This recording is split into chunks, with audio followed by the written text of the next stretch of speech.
చంద్రబాబు సర్కార్ క్యాబినెట్లో కొన్ని నిర్ణయాల్లో ఇంపార్టెంట్. ఏపీ డ్రోన్ కార్పొరేషన్ని ఏపీ ఫైబర్ నెట్ లిమిటెడ్ నుంచి విడదీశారు. ఇప్పటిదాకా అంతా ఒకటిగా ఉంది. స్వతంత్ర సంస్థగా ఏర్పాటు చేసేందుకు క్యాబినెట్ ఆమోదం తెలిపింది. రాష్ట్రంలో ఇకపైన డ్రోన్ సంబంధిత అంశాలన్నీ నోడల్ ఏజెన్సీగా ఏపీడీసీ వ్యవహరించబోతోంది. అనకాపల్లి జిల్లాలోని డిఎల్పురం దగ్గర ఉన్న క్యాప్టివ్ పోర్ట్ ఏర్పాటుకి ఆమోదం తెలిపారు. ఎవరైతే ఆర్సిలార్ మెట్టల్ వాళ్ళు ఇండస్ట్రీ పెడతానంటున్నారో వాళ్ళు అక్కడికి సరుకు తెచ్చుకోవడం, అంటే ఐరన్ ఓర్ తెచ్చుకోవడానికి, తయారయ్యాక రా మెటీరియల్ తీసుకుపోయి రా మెటీరియల్ని ఇతర దేశాలకి ఎక్స్పోర్ట్ చేసుకోవడానికి ఉపయోగించేటటువంటిది అనమాట పోర్టు. అంటే తయారైన మేకింగ్ మెటీరియల్ని తీసుకెళ్ళి అమ్ముకోవడానికి పోర్టు నేరుగా అక్కడ. ఇకపోతే యువజన పర్యాటక శాఖ జీవోల రాటిఫికేషన్ చేశారు.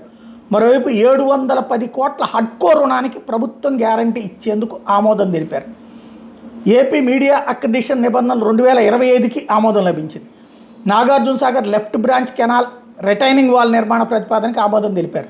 అలాగే జలహారతి కార్పొరేషన్ ఏర్పాటు చేసేందుకు ఆమోదం. దీని ద్వారా జలహారతి కార్పొరేషన్ ద్వారా పోలవరం బనకచర్ల అనుసంధాన ప్రాజెక్టుకి రూపకల్పనకి ఓకే చేశారు.